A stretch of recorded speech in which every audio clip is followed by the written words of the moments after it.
Welcome to Keep Traveling, your African story, the only podcast that shares the real voices and journeys shaping African tourism.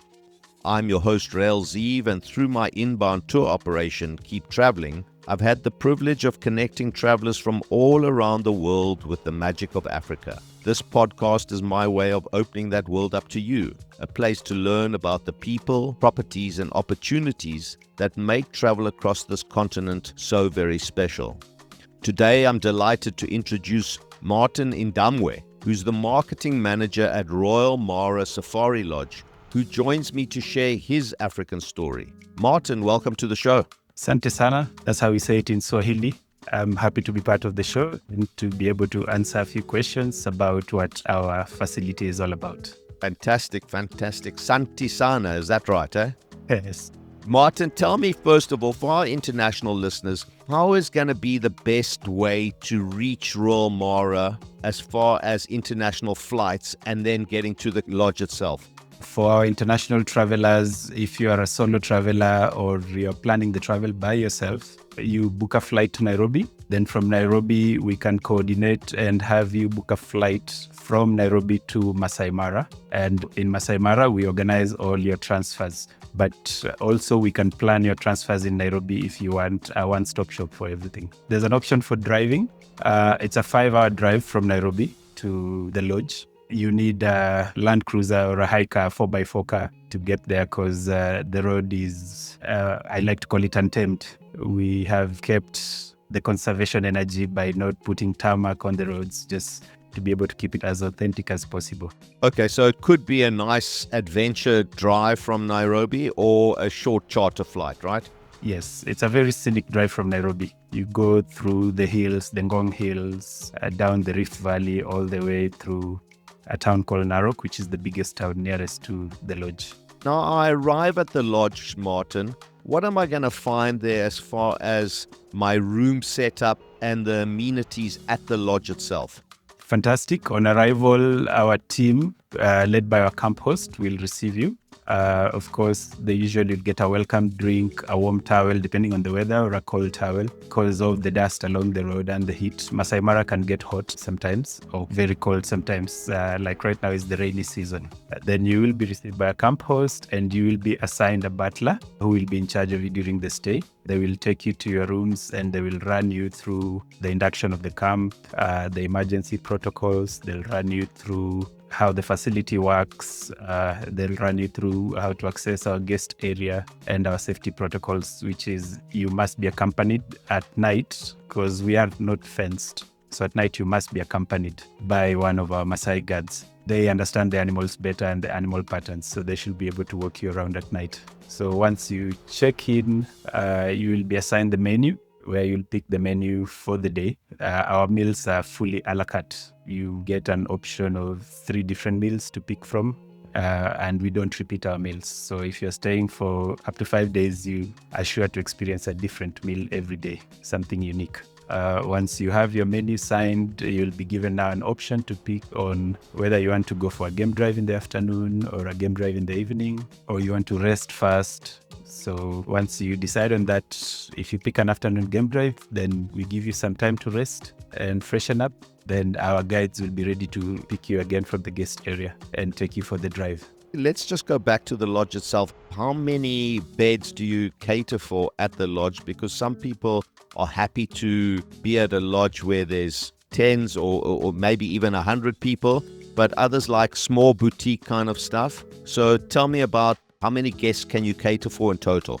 We are a very small boutique intimate lodge. We have 8 rooms and a family cottage, which has 2 bedrooms. Our maximum capacity is 24 people if we're doing doubles. If it's sharing, then we can do up to 24 people. From the 8 rooms, yes, we can accommodate doubles and triples depending on guest options. If you're traveling as a group or a family and want to share a tent, our rooms are actually big enough. I think we have so far the biggest rooms around in the conservancy. So they accommodate up to 3 beds comfortably, yes. And you spoke briefly about the food, and I want to touch on the food a little bit more because people always think with their stomachs, or should I say, a lot of people think with their stomach, and they're very worried that they're going to go hungry. So tell us a little bit more about the food and the drink offerings. We have packages depending on what you book, and we offer an all-inclusive package or a game package. So in the all-inclusive package, you get to have all the meals, that is breakfast, there's a 10 o'clock tea. You get to experience a bush meal, either breakfast or a bush dinner. You get to experience a picnic lunch, a picnic breakfast, depending if you're out of the lodge on the game drives. But yes, you get to experience an option of both out of the lodge direct into the wild meals or at our restaurant in the lodge. So our chef works on guest preference, where you want to be served, the views you want to experience as you're eating, and the type of food that you want. So the menu is open and the chef is very versatile on what they can create for you. That sounds fantastic. And then obviously Yes. the drinks are included as well, so people can Yes. drink If you're until on they... the all-inclusive package, it's inclusive of drinks. But we do have a bar that you can actually just directly purchase from. So now we've sorted with the accommodation, we've sorted with the food. Now we're going to go on our game drives. Are game drives the only kind of safari experience that you offer, or can I walk as well? We have walking safaris and game drives and nature walks. So the nature walk is done at the camp. Our facility is happy to host a couple of resident animals, the small antelopes, the dik-dik. We have the resident hippos because we are right by the river, crocodiles, and thousands of birds. If you're a fan of bird watching, you can spend the whole experience directly at the lodge. The nature walk is good for children. It's usually a good activity just to engage children, where they walk with one of the guides who understands children and is able to guide them and show them and teach them about conservation, about the animals that they can see around. Walking safari, again, you go with our guides and 2 armed rangers, because that one now we're going straight into the wild, out of the compound and into the park. The guides will take you through where you can spot animals, walk you through, and while you are doing the walk, we also prepare a surprise bush meal for you. The walk will end at a scenic location where you'll find our team has already prepared something for you, where you can enjoy a bush meal after the safari. Then if you want, you can walk back to the lodge, or one of our vehicles can pick you from there and back to the lodge. Okay, that sounds really exciting. Now tell me about the actual wildlife that I can expect to see while in the park itself. Are we talking about the entire Big Five? Explain that a little bit more to me. The park, especially the conservancy where our lodge is located, is happy to have an abundance of wildlife. It's very controlled, so we have a lot of wildlife. We have about 3 lion prides that are resident in the conservancy, so there's a very high chance you'll run into lions. We have leopards, we have resident cheetahs. Then we border a conservancy that has a rhino sanctuary. You can get an opportunity to actually see the rhinos. The elephants are in plenty. So if you want to see the Big Five, there's a very high chance that you might experience all the Big Five at once. The buffaloes are in plenty. Those ones are literally residents at the conservancy. My guests, like yourself, always mention the Big Five, but let's talk a little bit about the Little Five and the Ugly Five. Are you familiar with that, Martin? I'm familiar with the Ugly Five, which are very common there. We have the vultures, which form part of the Ugly Five. We have the warthog, the wildebeest, the hyenas. Those ones in Mara North Conservancy are quite a lot. The advantage we have in Mara North is due to the controlled environment. There's a lot of grass. So we have a lot of the herbivores, and indirectly that means we have also a lot of the predators. The chances of you experiencing almost 90% of the game is quite high. And obviously certain things are seasonal. So for our international listeners, what would be your recommendation of what time of the year would be your preference to come to the lodge in order to experience the best of Africa, the best of the wildlife, the best of the temperatures?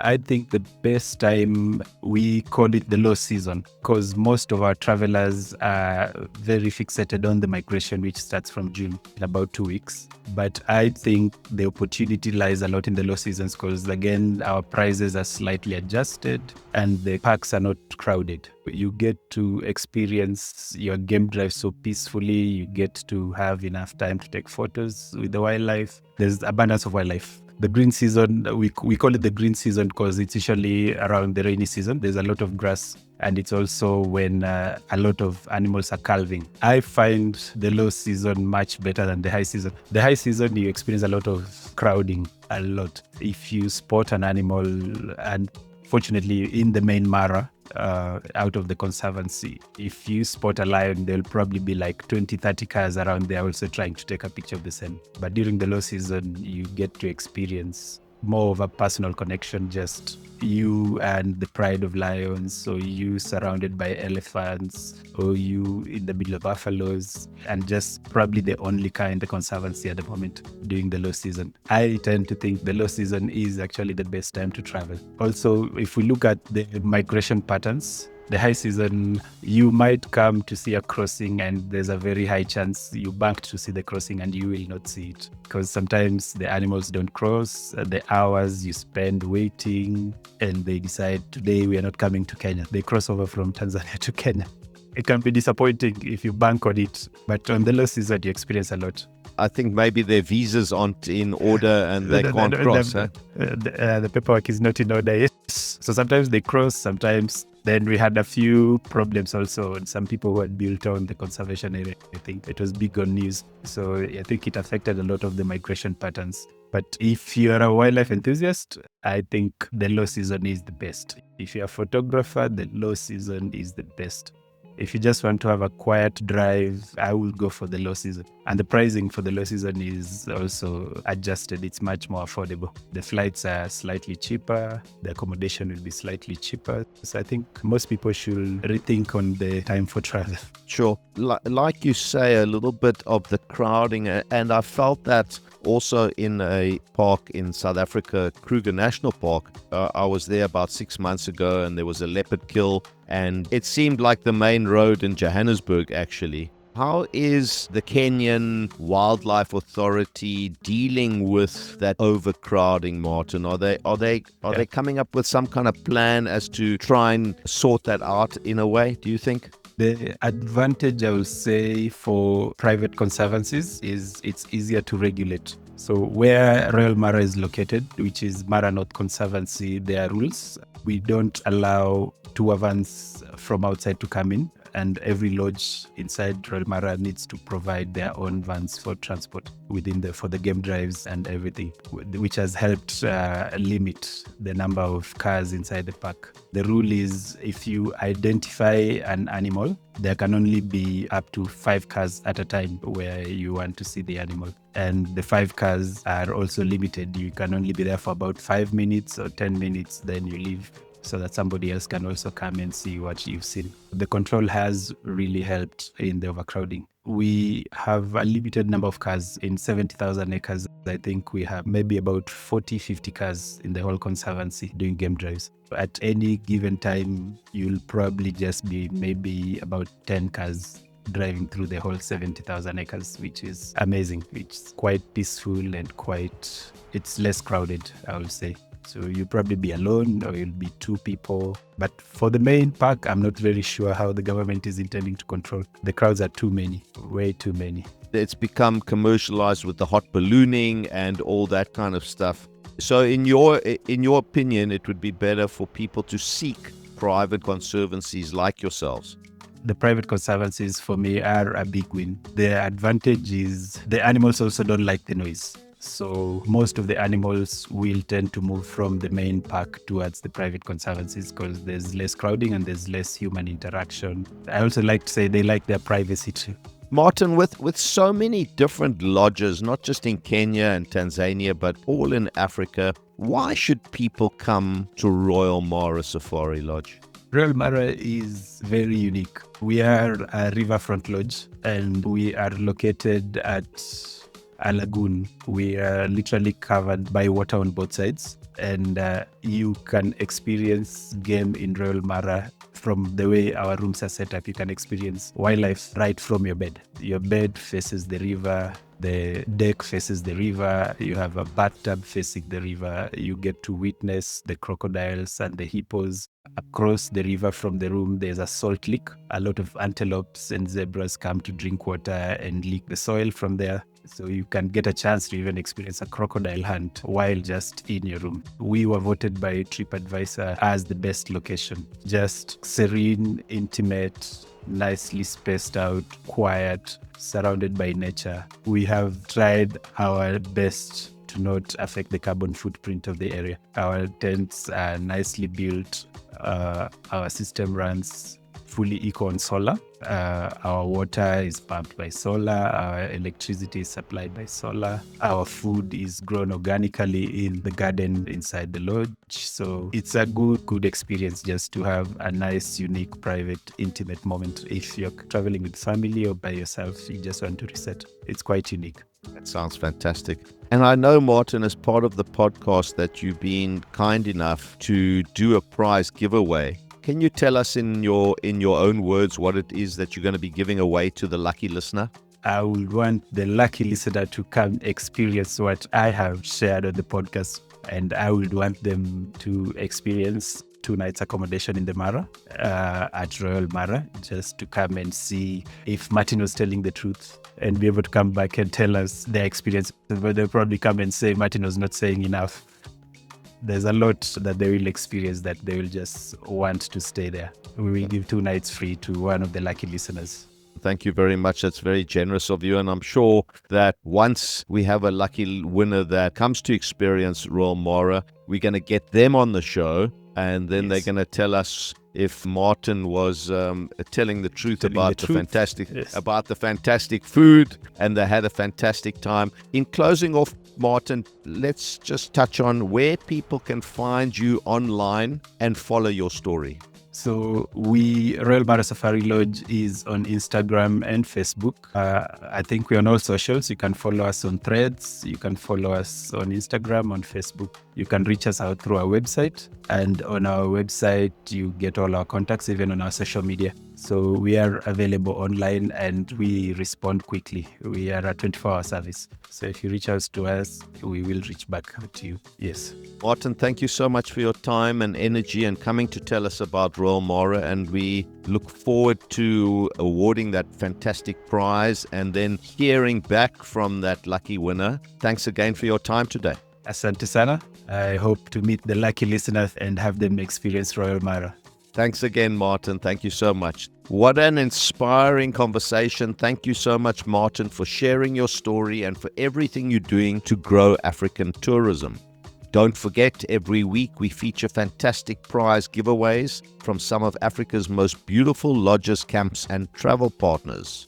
You could win your own unforgettable getaway just by listening, subscribing, or visiting www.keeptraveling.africa/podcast, or read more about today's guest by scanning through the show notes of today's episode.